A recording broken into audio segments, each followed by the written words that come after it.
Svet se usred sredio na rat između Rusije i Ukrajine i na obnovljenu zabrinutost Europe oko rata na pragu. Mnogi ne obraćaju pažnju na opkoljeni bliskoistočni Izrael. Ipak Izrael je u srcu proročanstava o kraju vremena, a događaji koji sada počinju da se odvijaju u Europi postavljaju temelje za ispunjenje tih proročanstava. Moji prijatelji, morate da znate budućnost Bliskog istoka i sveta. Kao što naši redovni gledaoci znaju, Jerusalim će postati prestonica sveta kada se Isus Hrist vrati. Ali šta će se dogoditi pre toga? Bog posljednje vreme Jerusalima naziva duhovnim stanjem Sodoma i Egipat u Otkrivenju 11, 8. stih. Zbog svojih grehova, Jerusalim će biti gažen od strane sile 42 meseca ili 3,5 godine, kako se kaže u Otkrivenju 11, 2. stih. Ali izostavite dvor koji je izvan hrama i nemojte ga meriti, jer je dat neznabošcima, i oni će gaziti sveti grad, to je Jerusalim, 42 meseca. To je samo jedan od znakova prorečenih u vašoj Bibliji o Bliskom istoku. Hoćete li biti spremni za budućnost? Pridružite nam se u današnjem programu 5 proročanstava za Bliski istok.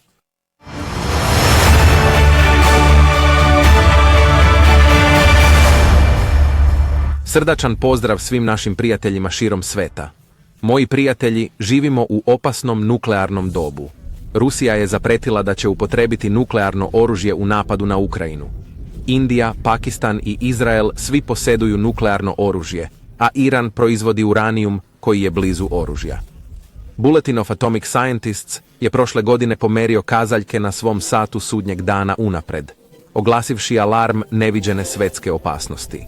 Izjavili su da je 4. januara 23. sat sada na 90 sekundi do ponoći, što je najbliže globalnoj katastrofi koja je ikada bila. U stvari, prošlog januara, sat sudnjeg dana, je ponovo potvrdio svojih 90 sekundi do ponoći, najbliže totalnom kosmocidu koji je ikada bio. Njemačka, koja je posle Drugog svjetskog rata rešila da svoju vojnu snagu svede na minimum, odgovorila je na rat u Ukrajini neviđenim povećanjem svog vojnog budžeta, koji je u 2023. porastao na više od 50 milijardi evra. Posmatrači to nazivaju najvećom ofanzivom ponovnog naoružavanja od kraja Drugog svjetskog rata, pošto je Njemačka odlučila da nabavi nove borbene avione, helikoptere, tenkove, brodove i municiju. I kao što je više od jednog posmatrača primetilo, sve je ovo samo početak. Kraj citata. Prenaoružana Njemačka je sada spremna, više nego ikada ranije, da postane glavni vojni akter na svjetskoj sceni, sama ili sa saveznicima iz NATO-a. Vaša Biblija upozorava na veliki rat van Europe. Čuli ste za biblijski klimaktični rat u posljednje vreme, koji se često naziva Armagedon. Najveći prorok koji je ikada živeo dao je ovo upozorenje svima nama u Mateju, 24. poglavlju. Jer tada će biti nevolja velika, kakve nije bilo od postanka sveta do ovoga vremena, niti će je biti. I ako se ti dani ne skrate, nijedno telo ne bi bilo spaseno. Ali radi izabranih, ti dani će biti skraćeni. Kako će Europa biti uključena u taj rat? Prijatelji, morate biti spremni za budućnost. U današnjem programu ćemo razgovarati o 5 proročanstava na Bliskom istoku. Geopolitički uslovi se stalno menjaju kako svetske sile traže nove saveze i vojnu prednost. Ali postoji drevni izvor koji nam može pomoći da shvatimo sve to ako znamo šta da tražimo. Vaša Biblija je knjiga proročanstava i otkriva mnoge znake onoga što će doći, posebno kada je u pitanju Bliski istok, najvažniji region za proročanstvo u posljednje vreme. Naše prvo proročanstvo za Bliski istok su vojni savezi koji se formiraju istočno od reke Eufrat. Okrenite svoju Bibliju na Otkrivenje 9, 13. stih. Tada zatrubi 6. anđeo i čuh glas iz 4 roga zlatnog oltara koji je pred Bogom, koji govori 6. anđelu koji je imao trubu, pusti 4 anđela koji su svezani kod velike reke Eufrata. Tako su 4 anđela koja su bila pripremljena za sat i dan i mesec i godinu puštena da ubiju trećinu čovečanstva. Sada je broj vojske konjanika bio 200 miliona. Čuo sam njihov broj. Ovo opisuje još jedan svetski rat, a ova faza trećeg svetskog rata će ubiti ne samo milione, već čak i milijarde ljudskih bića. Isus Hrist je rekao da ako se ti dani ne skrate, nijedno telo neće biti spaseno. Sav život na zemlji bi bio uništen. To je u Mateju 24. stihovi 21 i 22. Koje nacije leže istočno od reke Eufrat? Pogledajte bilo koju kartu i vidjet ćete da te nacije istočno od Eufrata uključuju Iran, Indiju, Kinu i Rusiju. Vojska od 200 miliona će se formirati u ovoj oblasti i krenuti na Eufrat. Proročanstvo broj 1 za Bliski istok su vojni savezi koji se formiraju istočno od reke Eufrat. Naše drugo proročanstvo je znatno povećano jedinstvo među tradicionalnim dugogodišnjim neprijateljima Izraela. Neki od vas, starijih gledalaca, možda se sećaju šestodnevnog rata u junu 1067. Izrael se borio protiv kombinovanih snaga Egipta, Sirije i Jordana. Izrael je zauzeo Sinajsko poluostrvo, Zlatne visove, zapadnu obalu i istočni Jerusalim. Sada je Izrael imao pristup svetim mestima, uključujući zapadni zid ili zid plača na brdu Hrama. 6 godina kasnije, u ratu Jom Kipur, Izrael je odbio invazije Egipta i Sirije. Izrael, Egipat i Jordan kasnije su se dogovorili o prekidu vatre Ujedinjenih nacija. U 1978.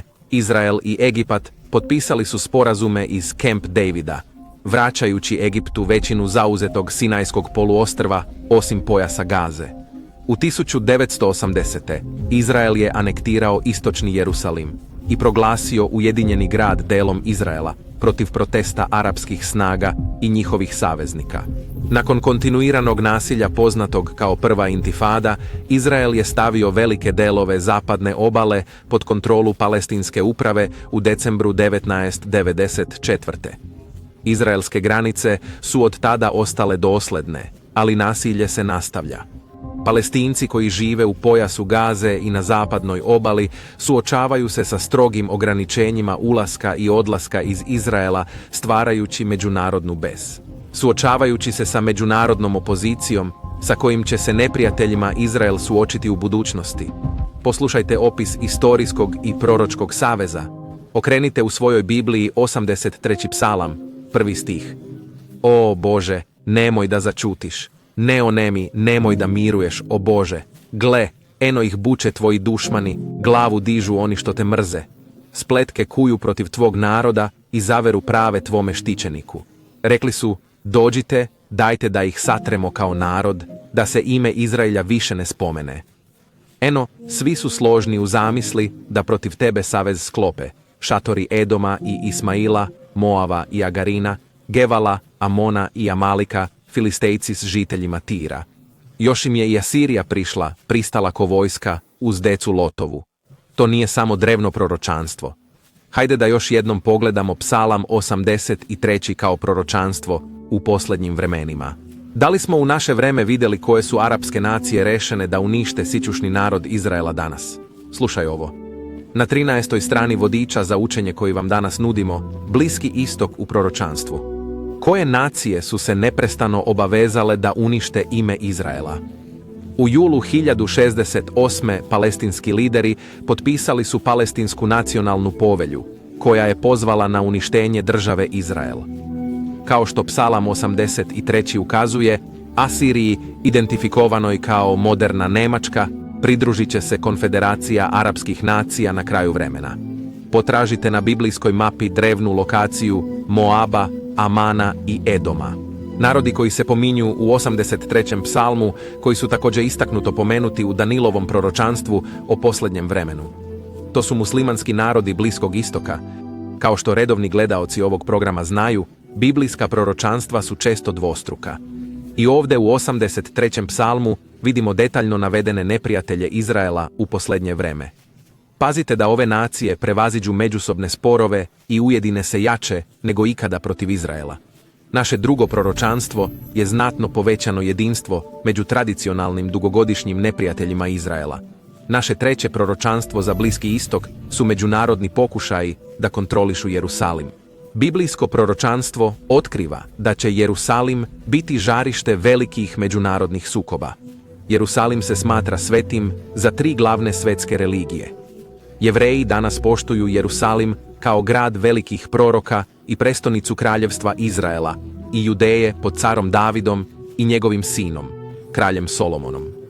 Prvi i drugi hram su bili centar obožavanja sve do uništenja grada od strane Rimljana 70. godine nove ere. Jerusalim je također treći, najsvetiji grad Islama posle gradova Meke i Medine. Danas Omarova islamska džamija ili kupola na steni dominira brdom hrama. Arapski izraz za sveto mesto je Al-Haram al-Sharif, što znači plemenito svetilište. Veruje se da se prorok Muhamed sa tog mesta popeo na nebo. Hrišćani poštuju grad kao mesto gdje je njihov spasitelj razapet i gdje je poučavao u hramu. Hrišćani veruju da će se Isus vratiti da uspostavi svoje kraljevstvo sa Jerusalimom kao svetskom prestonicom. Mnogi u međunarodnoj zajednici su veoma zabrinuti zbog statusa Jerusalima kao glavnog grada Izraela. Rimokatolički papa Franja je u julu od 2018. izjavio da samo rješenje pregovaranjem između Izraelaca i Palestinaca, koje čvrsto želi i favorizuje zajednica naroda, može dovesti do stabilnog i trajnog mira i obezbediti koegzistenciju dve države za dva naroda. Da, Jerusalim će uskoro biti pod kontrolom, ne Izraela, već drugih vladinih sila. Okrenite 11. poglavlje svoje Biblije Otkrivenju. Tada sam dobio štap kao štap za merenje, a anđeo je stajao govoreći: ustani i izmeri hram Božiji, oltar i one koji se tamo klanjaju. Ali ostavi dvor koji je izvan hrama i ne meri ga, jer je dat neznabošcima i oni će gaziti sveti grad 42 meseca. Ovaj period od 3,5 godine prethodi Hristovom povratku. Kao što smo istakli u prethodnim programima, dva proroka Božija će svedočiti sa velikom snagom tokom istog perioda od 3,5 godine. O tome možete pročitati od 3. do 15. stiha 11. otkrivenja. Svemogući Bog je rekao u 3. stihu: i daću vlast dvojici svojih svedoka i oni će proricati 1260 dana obučeni u kostrijet. 3,5 godine ova dva svedoka će se boriti sa paganskom silom koja će u to vreme dominirati Bliskim istokom. Ovo će biti vreme velikih nevolja za ceo svet, posebno za one koji su pravi hrišćani. Milijarde će biti ubijene. Mnogi koji za to vreme prihvate Hrista bit će strašno progonjeni, čak i mučenički. Naše treće proročanstvo za Bliski istok su međunarodni pokušaji da kontrolišu Jerusalim. Naše četvrto proročanstvo, na koje treba da pazimo, je žrtvovanje životinja obnovljeno u Jerusalimu. Okrenite svoju Bibliju Danijelu 11. poglavlje. Istorijski gledano, grčki vladar Antioh Epifan izdao je dekret u 167 pre Hrista, koja je zabranila dalje prinošenje žrtava u Jerusalimskom hramu. Danilo 11 stih 31. I sakupit će snage od njega i one će oskvrniti tvrđavu svetinju. Tada će oduzeti svakodnevne žrtve i staviti tamo gadost pustoši. Osim što je prekinuo svakodnevne žrtve, Antioh je u hramu podigao statuu Jupitera Olimp i uputio sve da joj se poklone. Ova grozota, koja se također pominje u 8. poglavlju Danila, je vrsta sličnog događaja posljednjeg vremena. Zapazite također da su žrtve posljednjeg vremena prekinute 1290 dana pre Hristovog povratka. Danilo 12 stih 11. I od vremena kada se postave dnevne žrtve i gnusobe pustoši, bit će 1290 dana. Isus nam je rekao da budemo budni na ovo ključno proročanstvo koje će se dogoditi na Bliskom istoku. Rekao je u Mateju 24 stiha 15. Zato, kada vidite gnusobu pustoši o kojoj govori prorok Danilo kako stoji na svetom mestu, ko čita neka razume. Onda neka beže u planine oni koji su u Judeji. Apostol Pavle upozorava na velikog lažnog proroka koji će stajati na svetom mestu. Pročitajmo to u 2. Solunjanima 2. U 2. Solunjanima 2 stiha 3 piše apostol Pavle: neka vas niko ni na koji način ne prevari, jer taj dan neće doći ako prvo ne dođe otpad. I otkriva se čovek greha, sin pogibelji koji se protivi i uzdiže iznad svega što se zove Bog ili što se obožava, tako da sedi kao Bog u hramu Božijem pokazujući sebe da je Bog. Ovog posljednjeg vremena lažni prorok će učiniti da se žrtve prestanu. Hajde da shvatimo da Jevreji nisu prinosili životinjske žrtve od 70. godine nove ere, kada su Rimljani uništili drugi hram u Jerusalimu. Da bi se žrtvovanja posljednjeg vremena na kraju zaustavila, ona treba da počnu. Neki veruju da se hram prvo mora obnoviti da bi se prinosile životinje. Mnogi Jevreji veruju da će samo Mesija moći da obnovi hram. Međutim, neke jevrejske grupe se nadaju da će vidjeti kako današnji Jevreji sami preuzimaju inicijativu. Oni smatraju da na Bliskom istoku ne može biti mira dok se hram ne obnovi. Rabin Haim Rikman, međunarodni direktor Instituta za hramova, rekao je da je vreme da glasamo nogama i pošaljemo jasnu poruku svetu da zaista verujemo da je hramska gora naša i da se zaista nadamo i molimo za vreme sveta bez premca mir i sloga sa obnovom trećeg hrama. Važno je zapamtiti da je oltar potreban za žrtve, a ne nužno puna zgrada hrama. Samo pročitajte 3. poglavlje Jezdre. Izgnanici koji su se vraćali iz Vavilona imali su samo sveto mesto, a ne hram. Jezdra se odnosi na lokaciju svetog mesta kao na dom Božiji. Kada hram još nije bio izgrađen, Jezdra 3. i stih 8. U 2. mesecu 2. godine njihovog dolaska u dom Božiji u Jerusalim, to je bilo oko 536. pre Hrista, ali još nije bilo građevine. Jevrejski izgnanici koji su se vraćali nazivali su sveto mesto Božjim domom, iako nije postojao hram. Najsvetija koja je danas pod kontrolom jevrejskih verskih vlasti je zapadni zid ili zid plača. To je zapadni potporni zid do brda hrama. Jevrejima nije dozvoljeno javno bogosluženje na gori hrama, već samo muslimani. Dakle, ostaje da se vidi gde će i kada Jevreji početi da se žrtvuju. Slušajte, kada u Jerusalimu ponovo počnu žrtvovanje životinja, znaćete da proročanstva o kojima je Isus govorio idu ka velikom vrhuncu. 4. proročanstvo na koje treba obratiti pažnju je žrtvovanje životinja obnovljeno u Jerusalimu. 5. proročanstvo na koje treba obratiti pažnju je supersila Ujedinjene Europe koja se okreće protiv Izraela. Sedište Europske unije je u Briselu, Belgija. Razvija se kao politički, ekonomski i vojni entitet, baš kao što je kralj Severa prorekao u vašoj Bibliji. Hoće li postati ta prorečena supersila? EU počinje da se afirmiše kao vojna sila nezavisna od Sjedinjenih država. Dolazeća sila zveri, prorečena u Otkrivenju, imaće veliku vojnu moć. Otkrivenje, 13. poglavlje. Tada stadoh na pesku morskom i videh zver kako se diže iz mora sa 7 glava i 10 rogova, i na rogovima njegovim 10 kruna, a na glavama njegovim bogohulno ime. Sada je zver koju sam video bila kao leopard. Noge su mu bile kao noge medveda, a usta kao usta lava.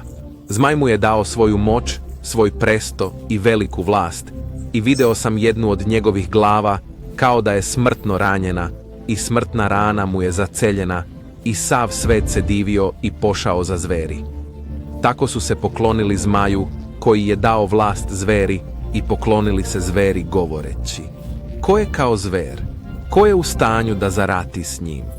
Prijatelji moji, moramo da posmatramo vojni preporod Nemačke zajedno sa ostalim proročanstvima. Dok se približavamo velikoj nevolji, vaša Biblija nas upućuje da posmatramo ključne događaje oko Jerusalima. Luka 21, stih 19. Svojim strpljenjem posedujte svoje duše. Ali kada vidite Jerusalim opkoljen vojskom, onda znajte da je blizu pustoš njegova. Otkrivenje 11, 2. stih, govori nam da će Jerusalim gaziti neznabošci 42 meseca, otprilike 3,5 godine. Na kraju tog vremena, tokom dana gospodnjeg, vojske Europe i Azije će se udružiti da bi dovele do velikog vrhunca Trećeg svjetskog rata, koji se naziva Armagedon. Da, treba da pazimo na razvoj događaja koji će dovesti do invazije na Bliski istok od strane moćnog vojnog kralja Severa, kako stoji u Danila 11, stihu 40 i 41. Prijatelji moji, približavamo se vremenu kraja. U današnjem programu izneli smo 5 proročanstava za ta posljednja vremena.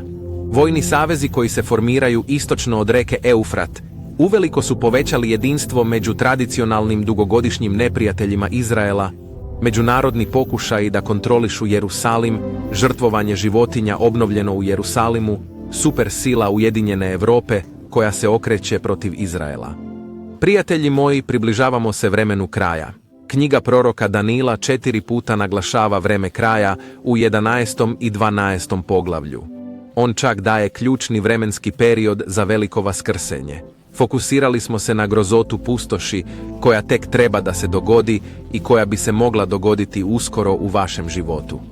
Obratite pažnju na Danila 12 u 11. stihu. I od vremena kada se odnese dnevna žrtva i postavi gnusoba pustoši, bit će 1290 dana. 1290 dana završava se vaskrsenjem Danila i svih vernih hrišćana. Danilo je rečeno u 12. poglavlju u 13. stihu. A ti idi svojim putem do kraja, jer ćeš se odmoriti i na kraju dana ustati u svoje nasledstvo. Da, Danilo će ustati u svoje nasledstvo na kraju dana, što je zvuk 7. trube u Otkrivenju 11 stih 15. Tada zatrubi 7. anđeo i na nebu se začu jaki glasovi koji govore: carstva ovoga sveta postadoše carstva Gospoda našeg i Hrista njegovog i on će vladati u vekove vekova. Da, to je posljednja truba objavljena u 1. Korinčanima 15 stiha 52 koja opisuje veliko vaskrsenje vernih hrišćana. Prijatelji moji, moramo biti duhovno budni i na oprezu. Moramo biti spremni za drugi dolazak. Hristos će biti car nad celom zemljom, vladat će iz nove prestonice sveta, Jerusalima. Obratite pažnju na to u Zahariji 14 i u 8. stihu.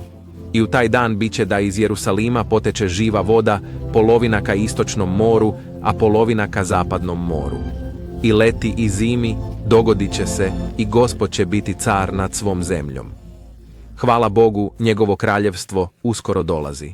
Da se svi iz sveg srca molimo da dođe carstvo tvoje. Hvala za gledanje. Mi ovdje u Tomorrow's World pravimo ove video snimke kako bismo vam pomogli da razumete svoj svet kroz stranice Biblije. Dakle, ako vam je ovo bilo od pomoći, lajkujte, podelite i pretplatite se na naš kanal kako ne biste propustili još jedan video.